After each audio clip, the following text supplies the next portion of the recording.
a new student on a short summer course getting information from the college receptionist. Welcome to Sure Score IELTS Institute Brunala.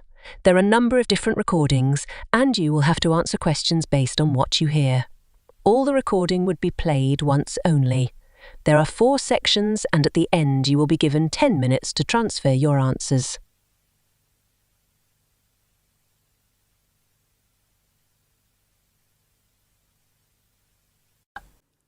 Listen carefully to the first part of the conversation and answer questions 1 to 5.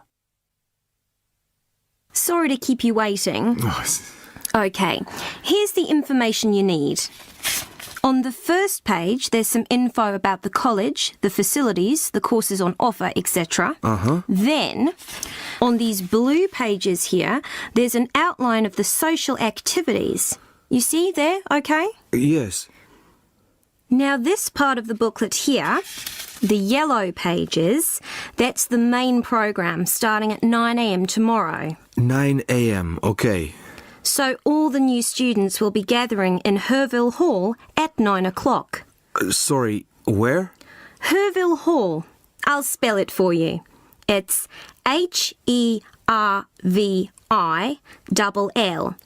and then Hall for hall, of course. It's the big white building by the entrance. OK, I've seen it. Right. Anyway, you'll be in there for an hour. First, the Director of Studies will explain the various courses we offer and the requirements for them. Then for the second half hour, the social organiser will tell you more about the social program and Saturday excursions. Is that all clear? Yes, I think so. Then where do I go after that? Yes, OK. After the talks in the hall, there's a break. And then at 11:15, go to classroom 4 to have a placement test. 11:45. This placement test is to find my level in English? Exactly. Then, after the test, all the new students are invited to a special welcome lunch. In the cafeteria? No, not for the welcome lunch. It's in a restaurant near the school, an Indian restaurant. Oh, OK. I don't think I've ever tried Indian food. Do you like spicy food? Yes, I do. Then you'll love Indian. Before you hear the rest of the conversation, you have some time to look at questions 6 to 10.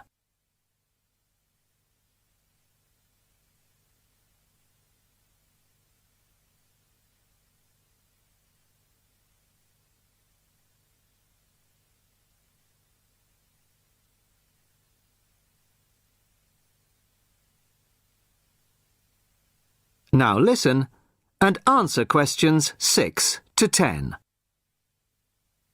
So, where's the Indian restaurant?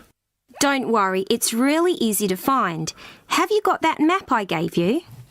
This one? Yes, that's it. See here, the main entrance to the school? Yes?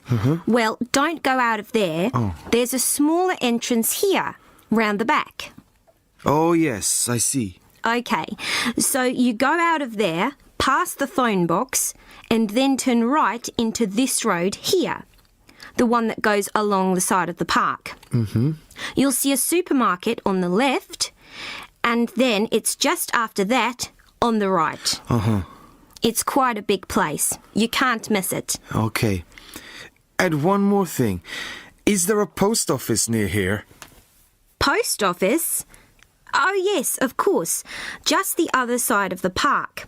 Go through the middle of the park, and it's there by the park entrance. Thanks a lot. You're welcome.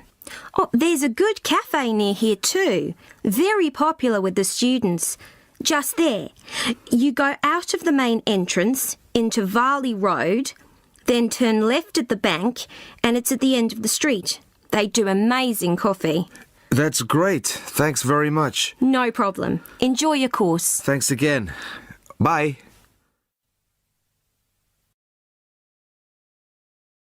That is the end of part 1.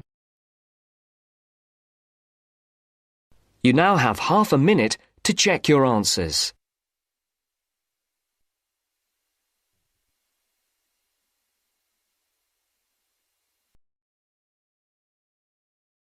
Turns to part 2.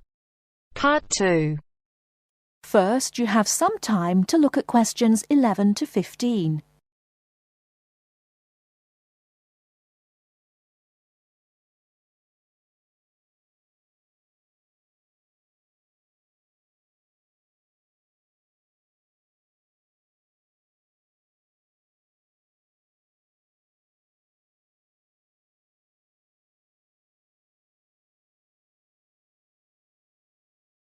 Now, listen carefully and answer questions 11 to 15.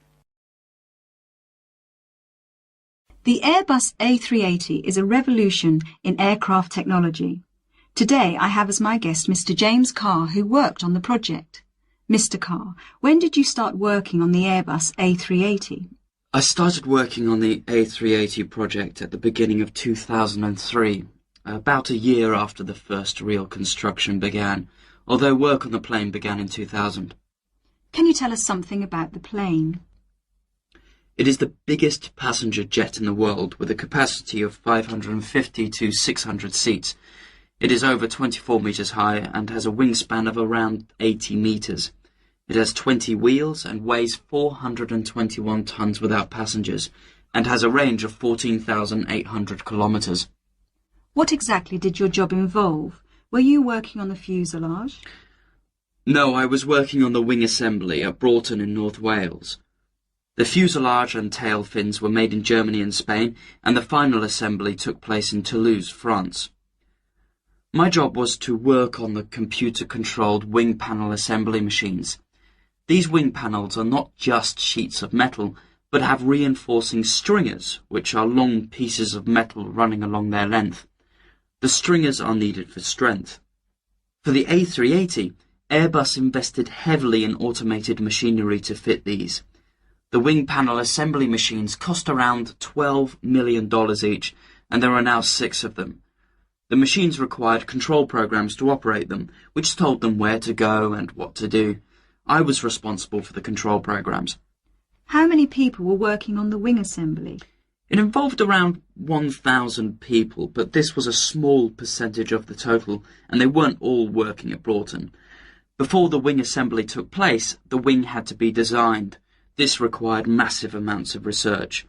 The wing must be strong enough, but the weight must be kept to a minimum for safe takeoff and landing. The takeoff speeds for large aircraft can exceed 330 kilometres per hour. What was the factory at West Broughton like? Very big. The part I worked in was as high as a 6 or 7 story building. On some days there were clouds inside the main building. There were other buildings, offices and departments inside the main buildings. Workers used bicycles, trucks and vans to get around inside.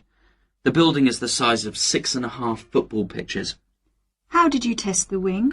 The wings went through several tests to confirm design and stress predictions.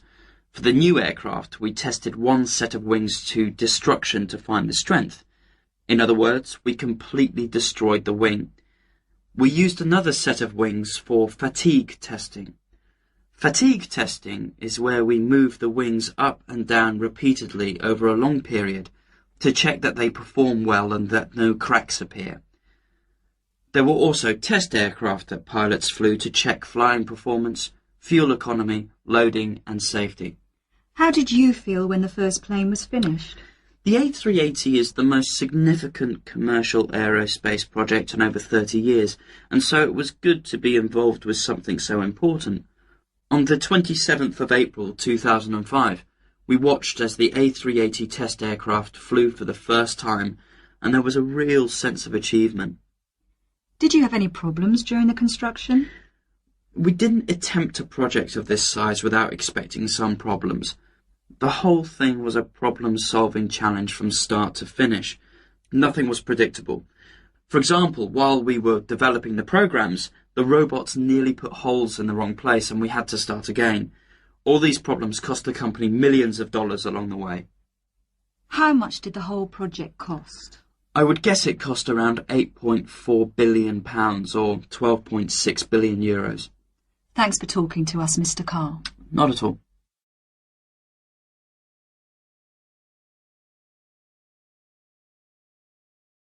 Before you hear the rest of the talk, you have some time to look at questions 16 to 20.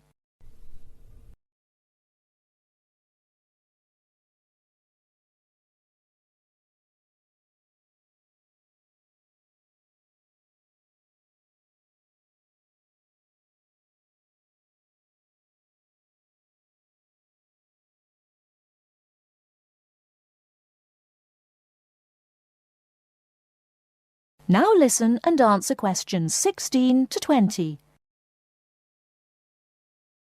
Welcome to Eurostar International Customer Relations.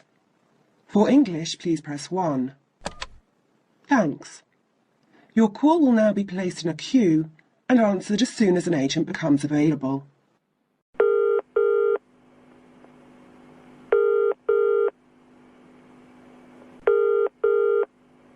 Which journey would you like to make? London to Paris, return. And what is your date of travel, please? The 21st of March, coming back on the 6th of April. What time of day would you like to travel? Around midday is best for me. There is one departing at 12:09 from Waterloo Station. Pardon? Could you repeat that, please? 12:09. 9 minutes past 12. Yes, 9 minutes past 12. Gets to Paris at 15:59. Right. I need to check the times of the trains coming back as well on the 6th of April. The latest I can get back to Waterloo is 9:15 p.m. What's the last one I could catch to get back by 9:15? How about if you arrive at 21:53? Is that okay? I think that would be too late because the last bus is at 9:30. Could you give me the one before that, please? Yes, I'll give you that. 1919 from Paris arrives London at 20:54. Sorry, what time was that from Paris? 1919. 19 minutes past 7. Sorry, I'm getting a bit mixed up. Could you run that by me again? Yes, of course. The train departs from Paris at 1919 and it arrives in London at 20:54. Got that. That will be fine. I'll need 2 tickets. Can we get a discount with our I6 student cards? Yes, of course. If you are under 26, you can get a discount making the price £59 for the round trip. I'm afraid I didn't quite catch that. Could you say it again? £59 for each return ticket, subject to availability. All right. Well, please could you book those now? Yes. How would you like to pay? I'll pay with my Visa card. Could you give me the name on the card and the number, please? The name is M. Kumada, Kumada. The number is 492989357321. Can I repeat that back to you? M. Kumada, 492989357321. That's correct. And what's the expiry date on the card? It's 0707. 0707. Thank you, that's fine. Would you like the tickets to be sent by post, or will you pick them up at the check-in at Waterloo? We'll pick them up at the check-in. Please remember to bring proof of your age with you when you travel. Just one more thing, please. I am from Japan, and my friend is Chinese. Do we need visas to travel in Europe? I'm afraid I don't know. You'll need to contact the embassies of the countries you're going to. All of them? Oh dear. Thank you for your call. Goodbye. Goodbye. That is the end of part 2. You now have half a minute to check your answers.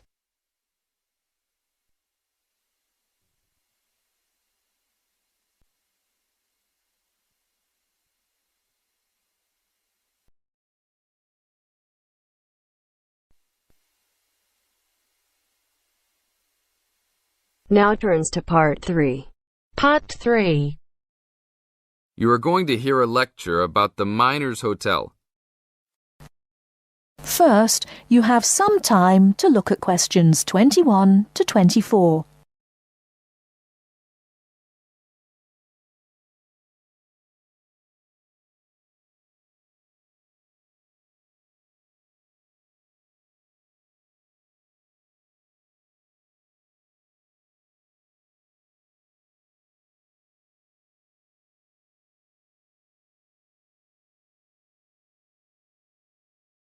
Now, listen carefully and answer questions 21 to 24.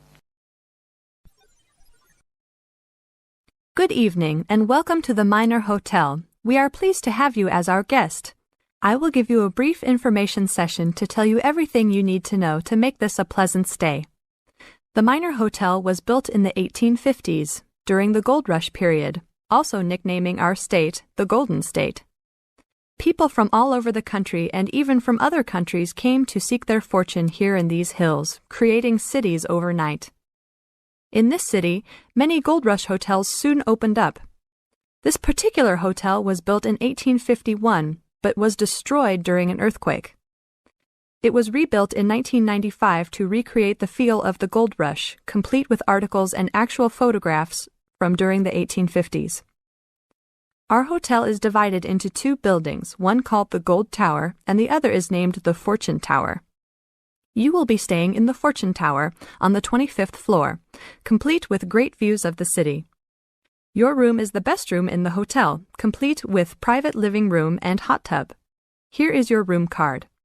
On the card it will say FT, meaning Fortune Tower.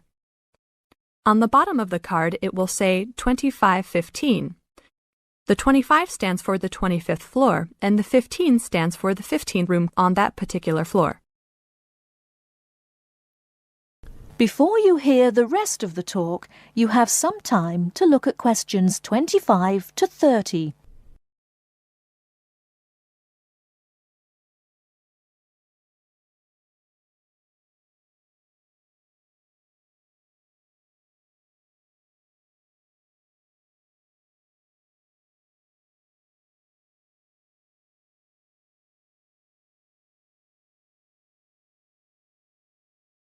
Now listen and answer questions 25 to 30. There are emergency exits in both towers of the hotel. They are located on the south side, opposite the elevators. Please use these in case of a fire or other emergency. We have some special events happening this week. Our Miners Diner is offering a special Miners Buffet dinner this Friday and Saturday for only $20 per person. This special includes all food, not including drinks and alcohol, and shows for the night. The buffet will be available from 5 to midnight. Because of the historical significance of our hotel, there are some special rules. The first rule is that there is no smoking allowed anywhere in the building, not even in your own room. This is not only to ensure the safety and health of our guests, but also the furniture and pictures can be easily damaged by smoke and other harsh treatment. Please remember that there are items of furniture over 100 years old here, so respect the rules by not smoking. Secondly, please do not take pictures using a flash of any of the drawings and paintings in the rooms or hallways, as they are old and fragile. We are doing our best to preserve a national treasure, so please help us in doing so. Lastly, you will only have one set of towels and bed sheets per 3 days. This is to conserve the water supply, as there are frequent droughts this high up in the hills. If there are any further questions, the staff of the hotel will be available to answer your questions. In the event that no one is able to answer your questions, I will also be available from 8 a.m. to 5 p.m. each day in the concierge. I hope you enjoy your stay here with us. Thank you very much. That is the end of part 3. You now have half a minute to check your answers.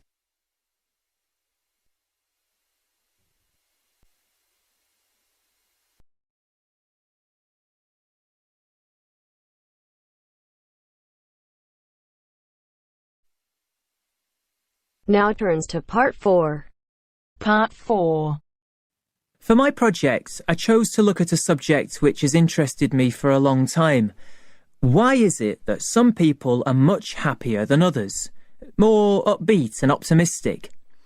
First, you have some time to look at questions 31 to 40.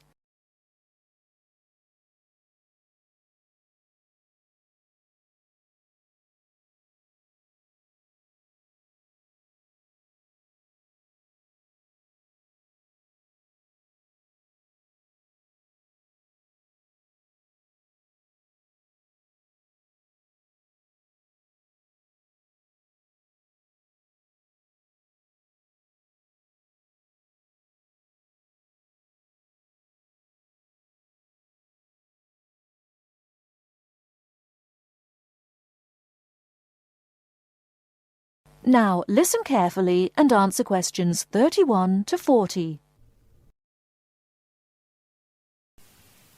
For my project, I chose to look at a subject which has interested me for a long time. Why is it that some people are much happier than others, more upbeat and optimistic? I should say that I regard myself as a very happy person, and so are most of my family, as far as I know. But that wasn't the reason why I chose this project. Some people think that nowadays we're becoming more depressed than we used to be, but I'm not convinced by that. And I came across some interesting research which tries to look at the subject from a positive point of view.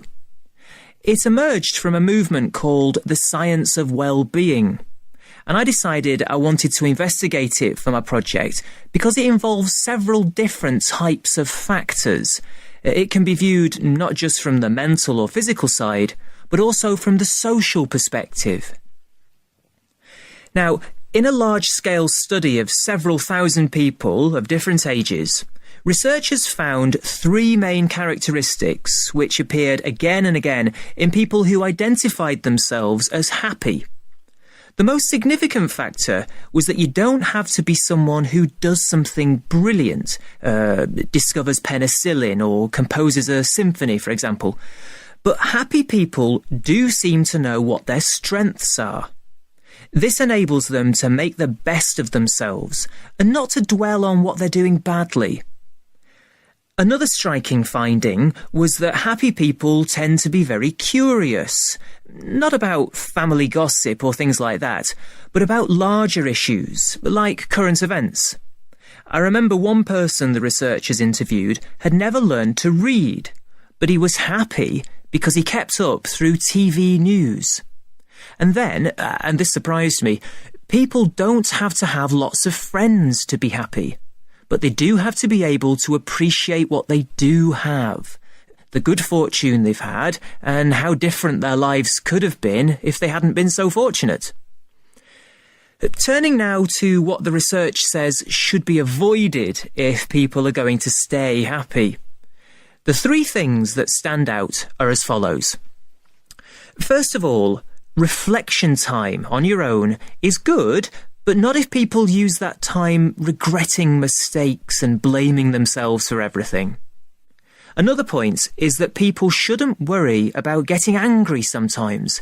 It's part of what makes us human, and it can be healthy. But they shouldn't always try to find fault with others. This leads to a great deal of negativity. And the final thing which should be avoided if a person is going to be happy is always trying to compete. Of course, it can be fun to try to beat another person in a game, but not if this becomes your only aim. It's much better to enjoy taking part in the game rather than being obsessive about winning it. Now, I've tried to do a lot of reading on the subject of well-being research, and I have to say it does have its critics. It's widely accepted that this positive approach does help us understand what happiness is and why some people are very unhappy. However, this has been dealt with many times before. The critics basically say that it's the old science under a new name, with only very small changes in approach. Well, that might be the case. It may bring us very little closer to finding out exactly how our brains work. But I think that sometimes even a very small change in perspective can bring real and long-lasting benefits. Above all, I feel that well-being research might help us to move away from simply prescribing drugs for depression. It helps us to explore alternative ways of dealing with unhappiness. I'd like to finish my short presentation by mentioning one of the people who was interviewed by the research team. Ada Clark is exactly 100 years old and still going strong, still giving piano recitals in her local town. She regards herself as a very happy person, and that this positive spirit has kept her healthy over her long life. But the reason I'm mentioning her now is because not one of the factors she says makes her happy is on the list I mentioned before. Every human life is unique, and we cannot guarantee what will make each one of us happy. That is the end of part 4. That is the end of listening test.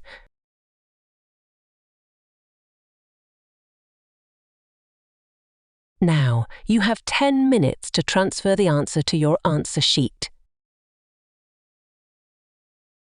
Don't forget to subscribe this channel for more IELTS material.